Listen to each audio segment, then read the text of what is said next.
Alright guys, we are back again, and we're going to talk about the couple different ways. I'm going to go ahead and start working on this. A couple different ways of I guess, inking a line when you're doing your line art. I'm using a Hunt 102 for this, and for this portion anyway. And the first method I'm going to discuss is like sculpting or building up your line, which is basically, like, you'll see me do it like right here, where I'm gonna be doing like the outline of the line and then coming back and kind of filling the whole area in using multiple strokes. I'm not applying really any pen pressure to vary my line weight.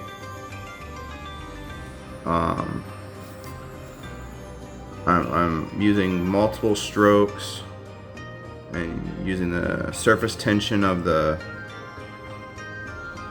ink to kind of create a blot, and using that to kind of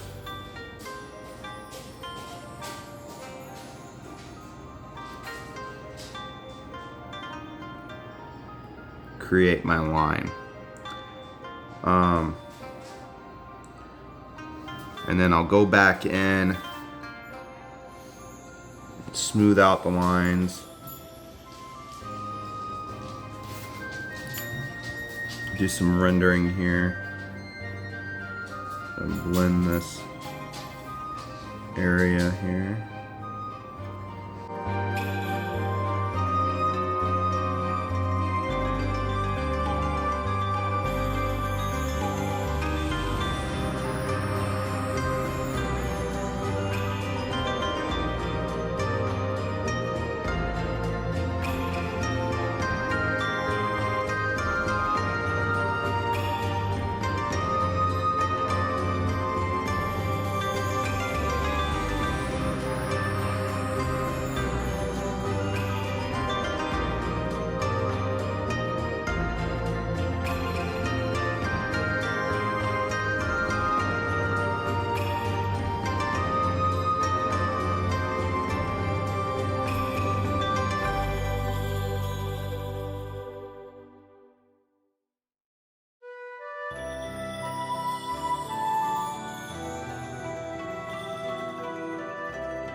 Okay guys, so that's where I'm gonna leave it for now, for this kind of method. So basically what I'm doing is I'm kind of sculpting the lines. I don't know if you'll be able to see that the thicknesses of the lines that I put down aren't like, I'm not like maxing out my pen pressure and then like trying to do it all in one stroke.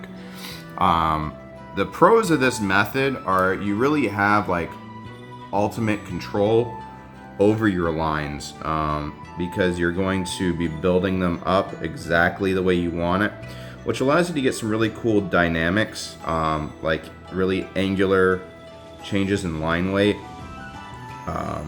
which can have a really nice look to it, or you can make your lines as smooth and taper exactly like a brush if you wanted to, using this method. The only real con to it is it is more time consuming, and depending on the person you're can't really see what I'm doing there, but depending on the person you're inking over, and I kind of feel that if they're a very dynamic penciler, that using this method will add a lot of time, and in a lot of regards, you can get the same exact effect if you've practiced a lot with it by just doing different line pressure, and being very quick-handed. I mean, even when you're doing this method, you still want to be quick-handed to get that nice smooth line. But I mean, ultimately, you are putting down a lot more lines doing it this way. And then the other con is it really depends on the type of paper you're using too. If the surface is not incredibly durable, you are going to end up, I felt myself put my finger into some ink, a wet ink spot, so I'm just gonna pause right there. I don't want to put my hand back down on the page and start blotching a bunch of stuff. But anyway, so the tooth of the paper, or the surface quality of the paper, since you're putting a lot of lines down next to each other where there's wet ink, you can end up tearing up the surface of the paper and getting paper stuck in your nib rather easily using this method. So that's something you gotta pay attention to, clean your nib regularly in that case.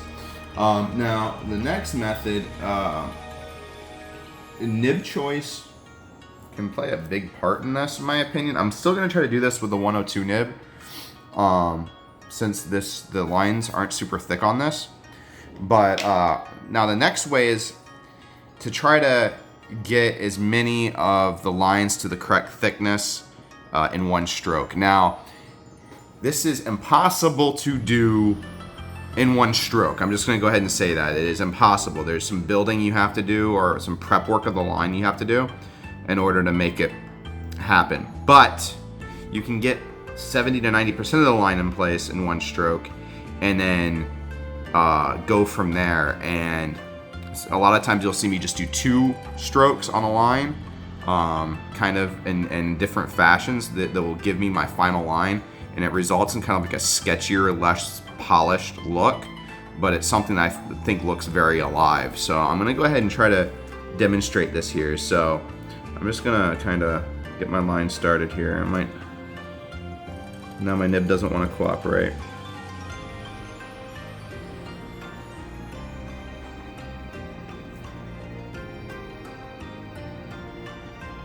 And you'll still have to go back and you'll still want to go back and smooth your lines and touch up your lines and stuff when using this method. But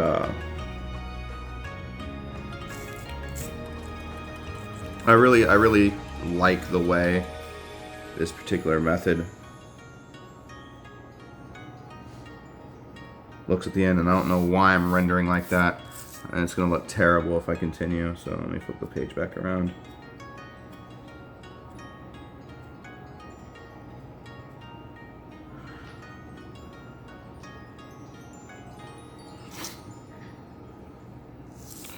Now, things you need to know about this are you're putting a lot of ink down at one time. So you'll notice how I built that solid black area in like 2 strokes. And you really have to understand the way the surface tension of the ink works to do this like super effectively. because there's certain areas that you'll see me kind of shape the line, like certain areas like building a dam with the ink, because I know that the ink will conform to that shape due to surface tension. So when you're doing multiple strokes, you kind of have to know the way that the ink's going to respond to the other ink nearby, because if you don't, it can actually have pretty catastrophic results. It's like when you're rendering, for example, there's areas where you'll want to wait before doing like cross hatching, especially if those lines are rather thick, because you'll end up dragging through a wet line and it's going to bulge and it's going to look terrible. So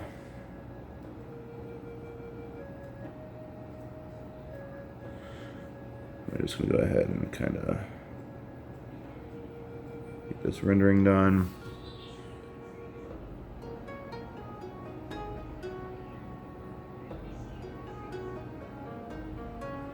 And as you can see, even when I'm filling in my areas, I already have myself in the mindset that I'm going to be using a lot more of the pen pressure. So what you're going to see me here is kind of build a little wall for the dam. That way when I get my pen in there,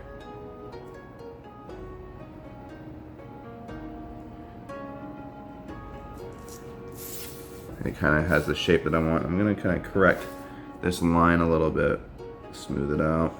Like I said, there's still going to be plenty of times where you're going to need to correct your line or smooth it out, because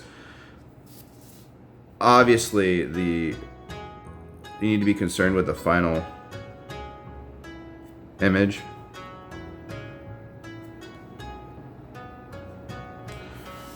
So like I'll honestly probably go in and smooth that out right there. That didn't come out the way I wanted it to, with some white ink. So that's where this method does have some drawbacks. That's one of the cons, is if you screw up, there's no going back. You can't make a line necessarily thinner, but you can always make it thicker. So that's the drawback of this method compared to the other method. Is it? All right, so actually I have a piece of, I'm gonna have to wait.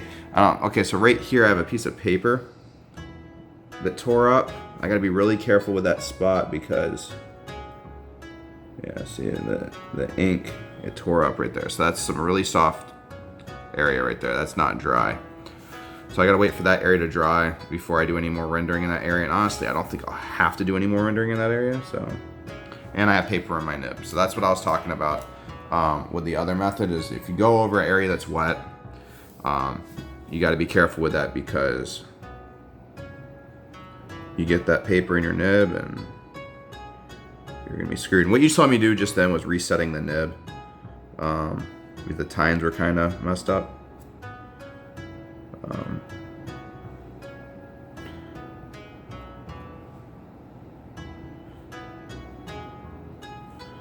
Let's smooth this out a little bit. There we go. What other lines can we do here to kind of demonstrate what I'm talking about? There we go.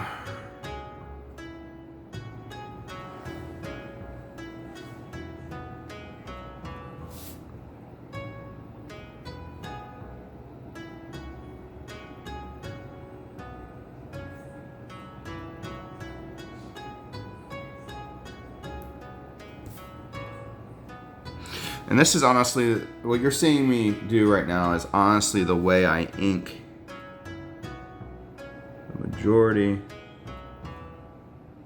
of my stuff.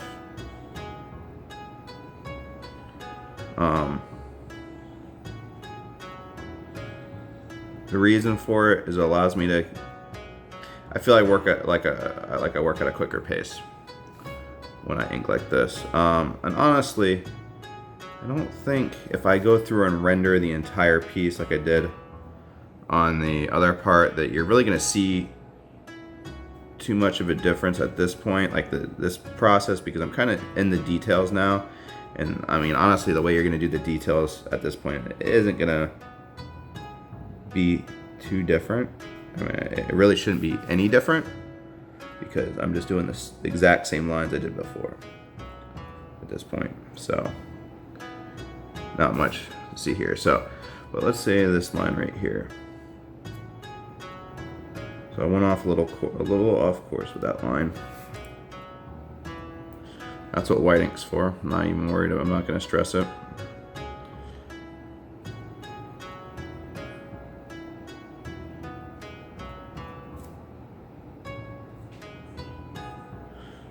So there you really saw me using a lot more of the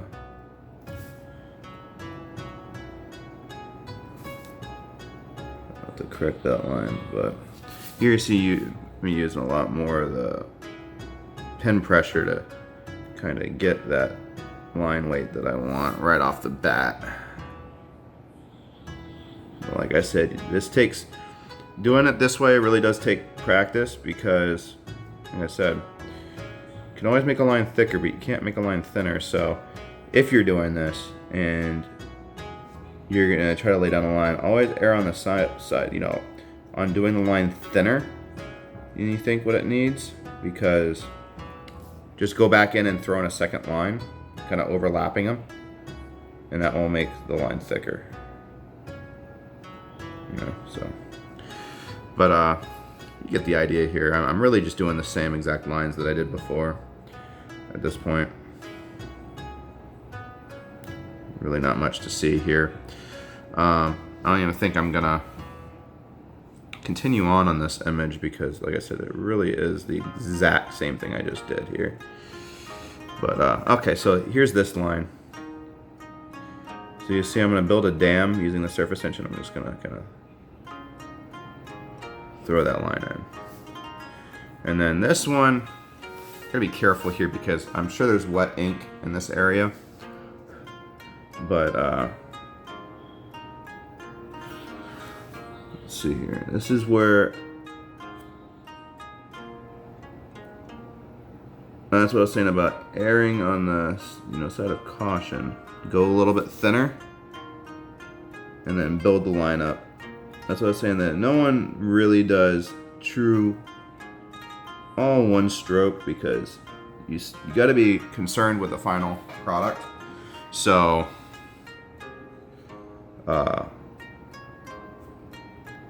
you know, trying to make sure your lines are what you want, you know, as perfect as you can get them. As you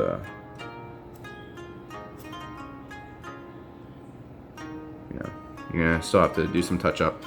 That's just with any art, you know. But you can see here, I'm flexing the nib out.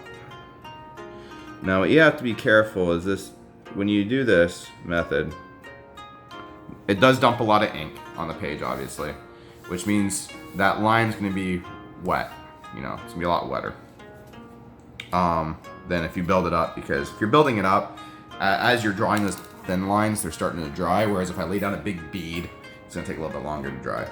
But yeah, that's really the second method there. I mean, I guess I could show the outline here of the cape, how I would do that. But I would really have to, let me do it up here, because I know that's rather wet. So I'm just gonna kind of put in my little dam right there, and we'll see that we're gonna have to touch up a little bit.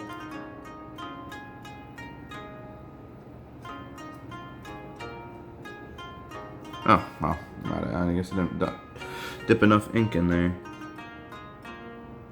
Let's just smooth that out real quick. There we go. I picked up some paper, but it's fine. That's kind of how I do that line.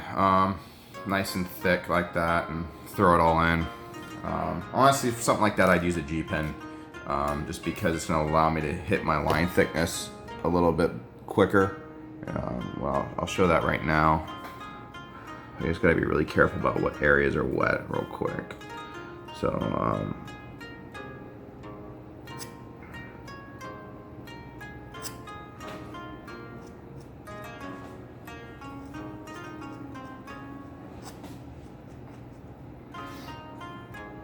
That's what I'm saying. This method dumps a lot of ink.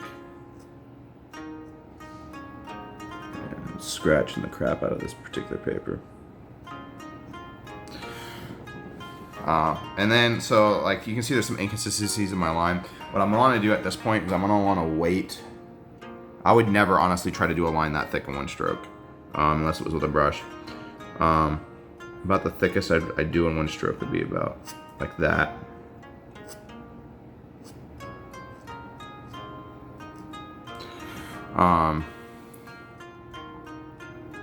Anyway, so that's where we're at with that. Now, the other method I'm going to show here, which I've discussed it in the past. Let's see if I can find it. Here we go. I'll grab a brush. And really, these methods, I guess what I wanted to say is these methods aren't universal or aren't unique to the nib. They apply a lot to however you're choosing to do your line art, it applies. So whether it's a brush, nib, I don't know, digitally. So let's try to get this in frame here. I know that area is super wet right now, so I guess I'm gonna, this isn't the way I want to draw this line, but I guess this is the way I'm gonna have to, you know?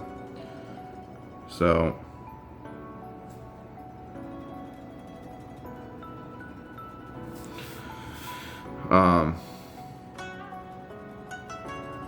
the thing to know about inking is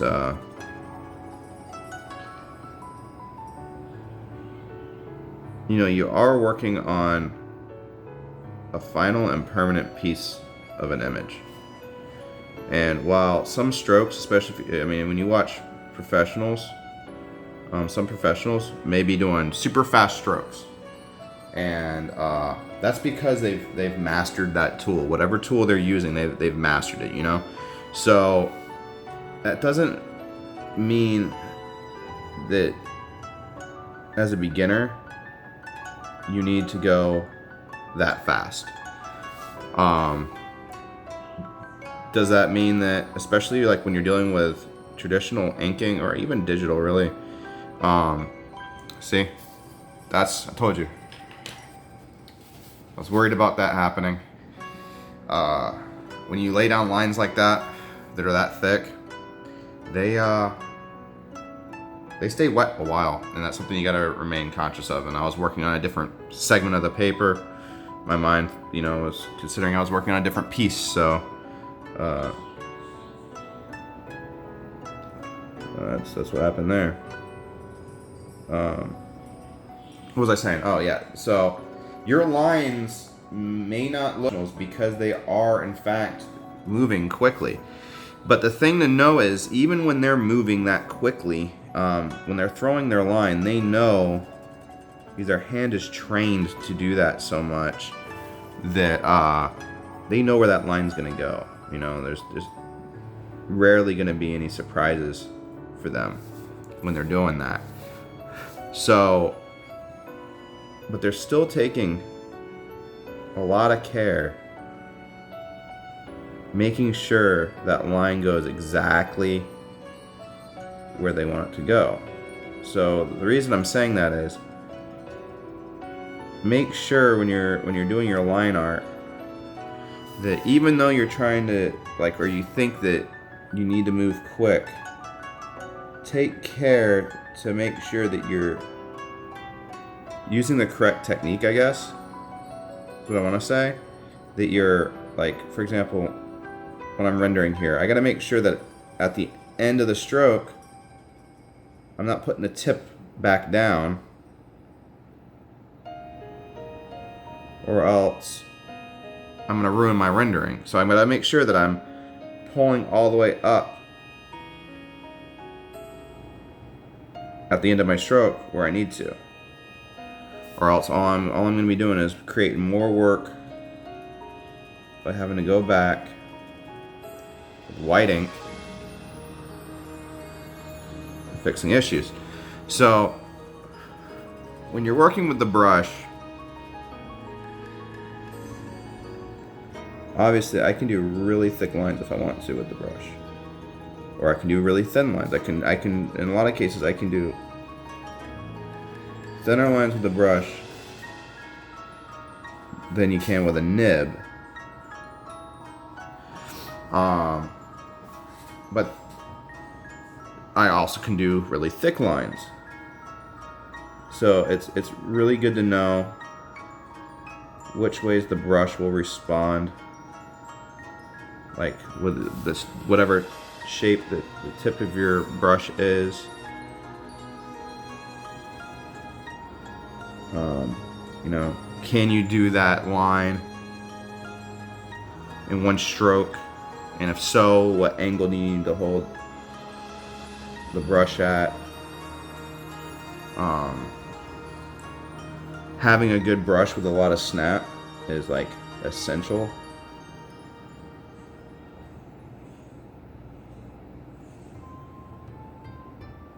For inking with a brush. But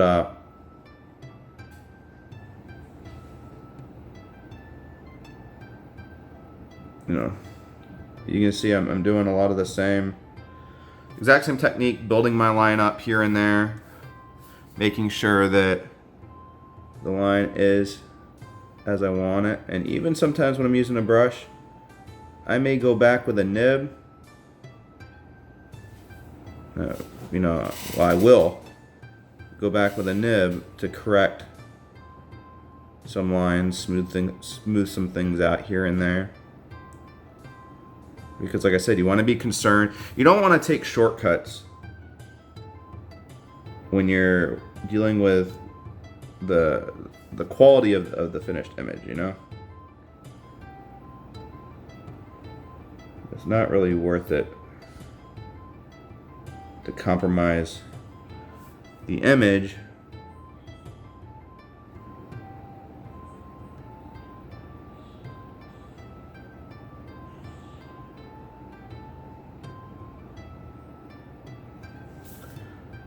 all you're doing is going to create more work for yourself. Anyway, so I just wanted to demonstrate there that even though I'm using a brush, that ultimately the same methods are being employed. You know, building up, you have to know which direction, you know, you have your tip of your brush, and when I'm laying the line down, I know that I'm not going to get the like this line isn't going to look the way I want it when I'm pulling it that way. So I know I gotta like do the line, then oops, come back and finish that up. And in fact, you know, you might want to like go, oh, that's kind of nasty looking, that edge of that line. So let me come back in with a nib, and then come in and smooth up little detail areas with a nib. You know, and you know, okay, let's come back in and throw this in, and let's you know, throw some the rendering back in there. And I wasn't comfortable doing that line, and let's throw some cross rendering in there, and you know, let's put this line in with a nib, and then you know, throw this line in with a nib, because why not? And then, you know, you might want to at this point come back with your brush and your ink and go, okay, now, you know, I'm gonna fill this in with my brush. And throw some extra little details in with the brush. And okay, well, that doesn't look very smooth. Do I want to correct it with the brush? Do I want to correct it with the nib? You know, that's all things you consider. So, you know, or I might come in here with the brush and say, you know what, let's fill this area black, and let's do some lines right here with the brush, like that, and then we'll switch over to our nib real quick and go, okay, now let's come in here with the nib and render this out.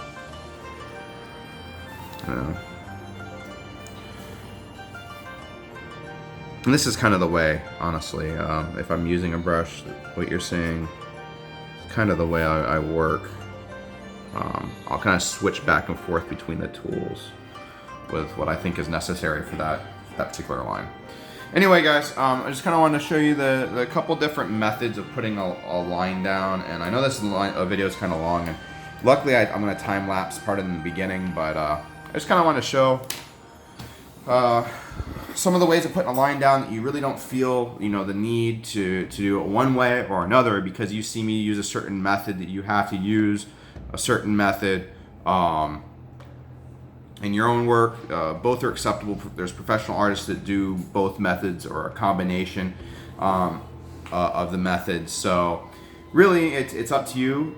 Just want to show you the options out there, and we'll go for experiment with it. Have fun, do some drawings and ink them, and see how you want to do it, and have fun with it. It's the most important thing.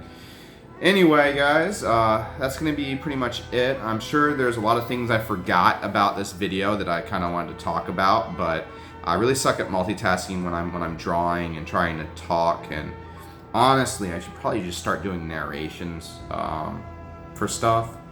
But hey, whatever. Anyway, like the video if you liked it, dislike it if you dislike it. Leave some comments down in the comment section below, and everyone have a good day.